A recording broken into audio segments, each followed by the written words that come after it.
Good morning students. आज हम लोग इस क्लास में पढ़ेंगे मैक्रो इकोनॉमिक्स से इनकम डिटर्मिनेशन के चैप्टर के फर्स्ट पार्ट को एग्रीगेट डिमांड के बारे में। सबसे पहले जानते हैं एग्रीगेट डिमांड कहेंगे किसको। तो एग्रीगेट डिमांड के मीनिंग में लिखा गया है कि it is the demand for all goods and services produced in an economy in a year. एक साल में किसी भी एक इकोनॉमी में जितने भी गुड्स एंड सर्विसेज का प्रोडक्शन होता है उन सब के डिमांड को एग्रीगेट डिमांड बोलते हैं। It is expressed in terms of expenditures, यानी एग्रीगेट डिमांड को हम लोग एक्सपेंडिचर के टर्म में मेज़र करते हैं, इसलिए एग्रीगेट डिमांड को हम लोग एग्रीगेट एक्सपेंडिचर के नाम से भी जानते हैं। ये जो एग्रीगेट डिमांड का फिगर होता है, ये एग्रीगेट एक्सपेंडिचर का जो फिगर होता है, इसको हम लोग प्लान्ड फिगर बोलते हैं, यानी प्लान्ड फिगर के रूप में स्टडी करते हैं।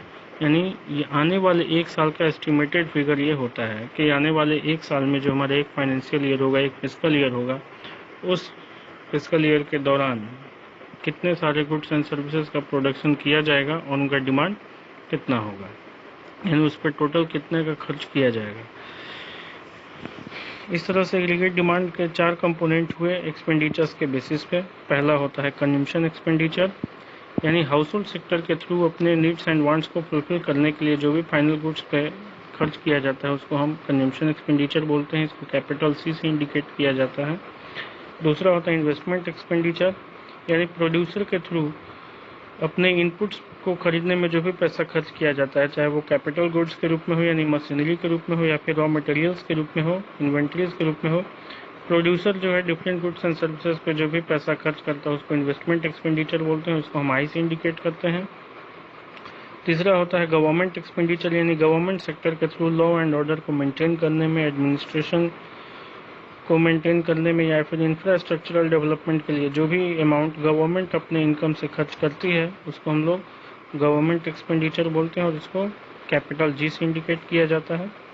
और लास्ट होता है नेट एक्सपोर्ट, यानी difference between export and import. हमारे देश का टोटल एक्सपोर्ट और टोटल इंपोर्ट के बीच का जो डिफरेंस होता है उसी को नेट एक्सपोर्ट बोलते हैं। एक्सपोर्ट के फिगर को एक्स से इंडिकेट करते हैं, इंपोर्ट के फिगर को एम से इंडिकेट करते हैं। एक्सपोर्ट को ऐड इसलिए किया जाता है क्योंकि ये एक्सपोर्ट में हम लोग उन सारे गुड्स का सेल करते हैं दूसरे देश में जो हमारे देश के टेरिटरी में प्रोड्यूस किया गया है, यानी इसमें एक्सपोर्ट जो है उस डिमांड को इंडिकेट करता है जो हमारे गुड्स का हमारे देश में प्रोड्यूस किए गए गुड्स के डिमांड का होता है। और इंपोर्ट को इसलिए डिडक्टेड करते हैं क्योंकि इंपोर्ट में हम दूसरे देश में बने हुए सामान को खरीदते हैं, यानी हमारे टेरिटरी का, हमारे जीडीपी का ये हिस्सा नहीं होता है।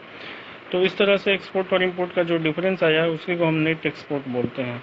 तो इस तरह से हमने देखा कि एग्रीगेट डिमांड के 4 components, consumption expenditure C, investment expenditure I, government expenditure G and net export X minus M. इस तरह से एग्रीगेट डिमांड का जो फॉर्मूला हुआ वो ओपन इकोनॉमी के लिए, यानी चारों सेक्टर के लिए हुआ AD is equal to C plus I plus G plus X minus M.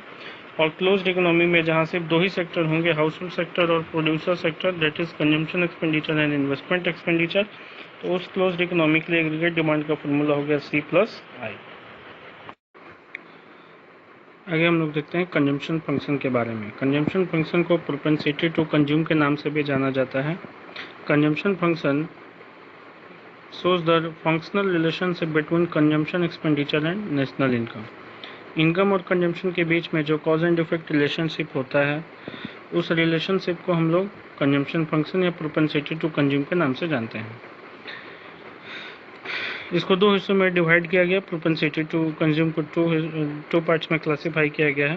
पहला एवरेज प्रोपेंसिटी टू कंज्यूम कहलाता है, यानी एपीसी। ये टोटल कंजम्पशन और टोटल इनकम के रेशियो को बताता है कि किस इनकम पे आपका कंजम्पशन कितना हो रहा है, यानी जितना इनकम आपके टोटल इकोनॉमी में जनरेट हुआ है, टोटल इकोनॉमी में टोटल इनकम जो जनरेट हुआ है उस टोटल इनकम का कितना % हिस्सा जो है कंजम्पशन पे खर्च होता है।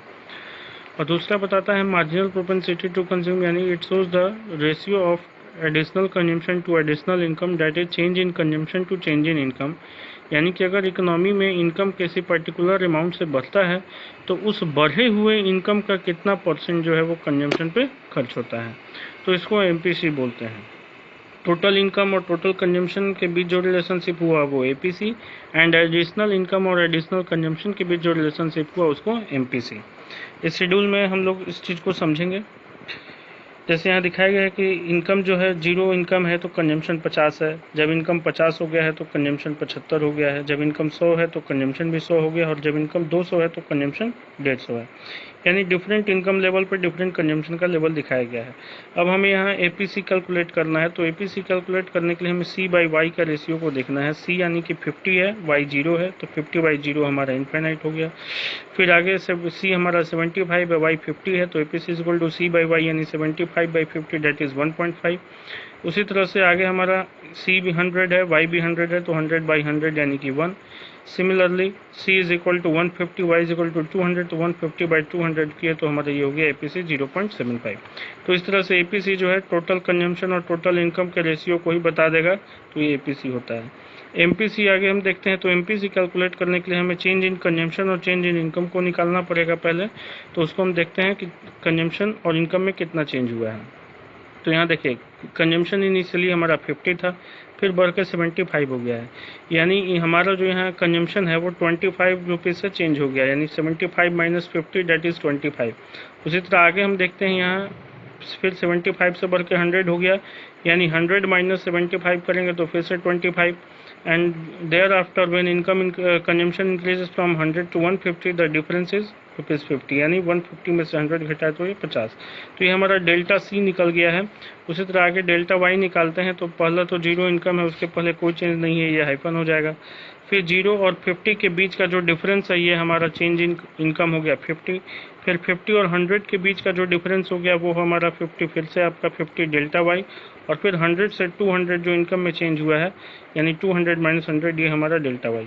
तो इस तरह से कंजम्पशन में होने वाला चेंज और इनकम में होने वाले चेंज को हमने फाइंड आउट कर लिया है। अब एमपीसी हम निकालते हैं, तो MPC is the delta C by delta Y, that is delta C हमारा इनिशियली यहाँ 25 है और डेल्टा वाई 50 है, तो 25/50 किया जाएगा तो 0.5 हो जाएगा। उसी तरह आगे यहाँ भी हमारा डेल्टा सी 25 है, डेल्टा वाई 50 है, तो 25/50 किए तो 0.5 हो गया। फिर डेल्टा सी हमारा 50 है और डेल्टा वाई 100 है, तो 50/100 किए तो भी हमारा एमपीसी 0.5 हुआ। इस तरह से इस शेड्यूल में हम लोग जो है कंजम्पशन फंक्शन में कंजम्पशन और इनकम के बीच के रिलेशन को देखें, जिसमें दो तरह से रिलेशनशिप को दिखाया गया है, एक टोटल कंजम्पशन और टोटल इनकम के बीच के रिलेशनशिप को, और एक एमपीसी दिखाया गया है जिसमें चेंज इन कंजम्पशन और चेंज इन इनकम के रिलेशनशिप को।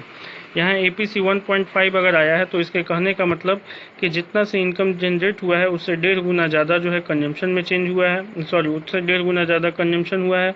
यहाँ 1 होने का मतलब हो गया कि जितना इनकम में आपका चेंज हुआ है, सॉरी जितना इनकम जनरेट हुआ है उस टोटल इनकम का 100% अमाउंट जो है कंज्यूम कर लिया गया है।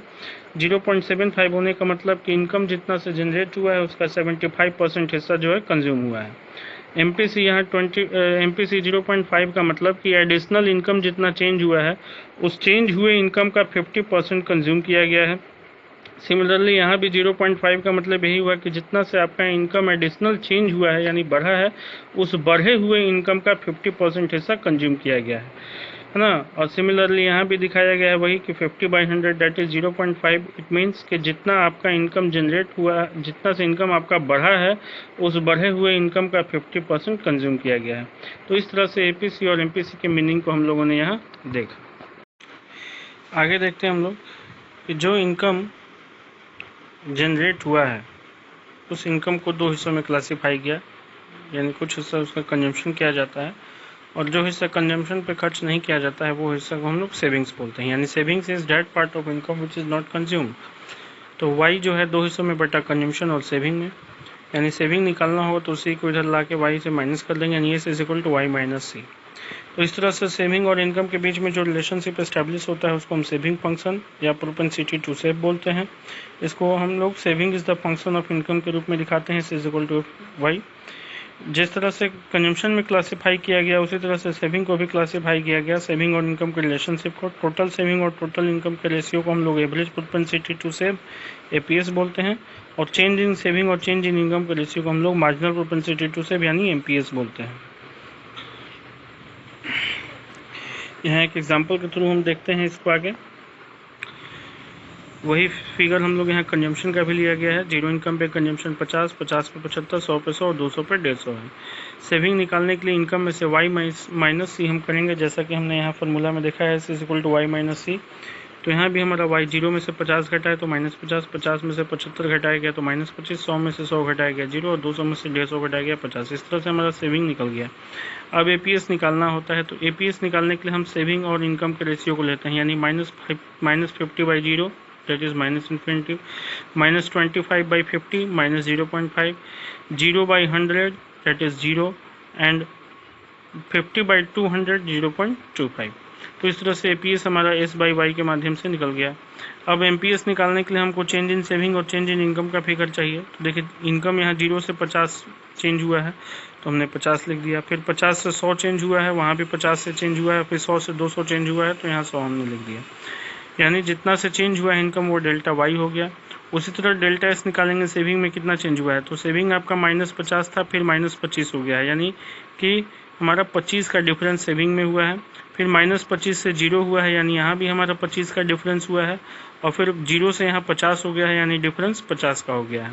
तो इस तरह से सेविंग में जो चेंज हुआ उसको हम लोग फिगर यहाँ पे लिखे और एमपीएस निकालने के लिए हम लोग डेल्टा एस और डेल्टा वाई के फिगर को यूज करेंगे।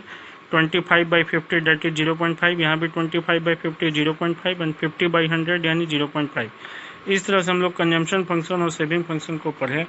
कंजम्पशन फंक्शन यानी इनकम और कंजम्पशन के बीच के रिलेशन को, जिसको एपीसी और एमपीसी में क्लासीफाई किया गया। उसी तरह सेविंग फंक्शन हो गया सेविंग और इनकम के रिलेशन को, जिसको हम एपीएस और एमपीएस में क्लासीफाई किए।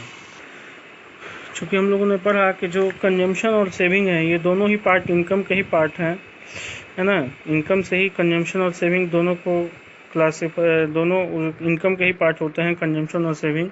इस वजह से इन दोनों के आधार पर एक रिलेशनशिप तैयार होता है, जैसे कि यहाँ देखिए एपीसी और एपीएस इन दोनों का सम हमेशा 1 के इक्वल आएगा। उसी तरह एमपीसी प्लस एमपीएस इन दोनों का सम हमेशा 1 आएगा।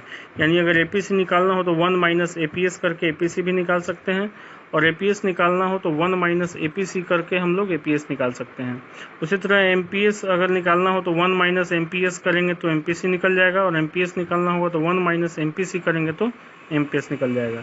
तो this are the relationship between the figures of consumption function and saving function, that is APC, the sum of APC and APS is equal to 1 and similarly the sum of MPC and MPS is equal to 1। तो आज के इस पहले class में हम लोगों का aggregate demand से ये टॉपिक हमने पढ़ा। आगे हम लोग डिटेल में पढ़ेंगे कंजम्पशन एक्सपेंडिचर के बारे में और इन्वेस्टमेंट एक्सपेंडिचर के बारे में। Thank you.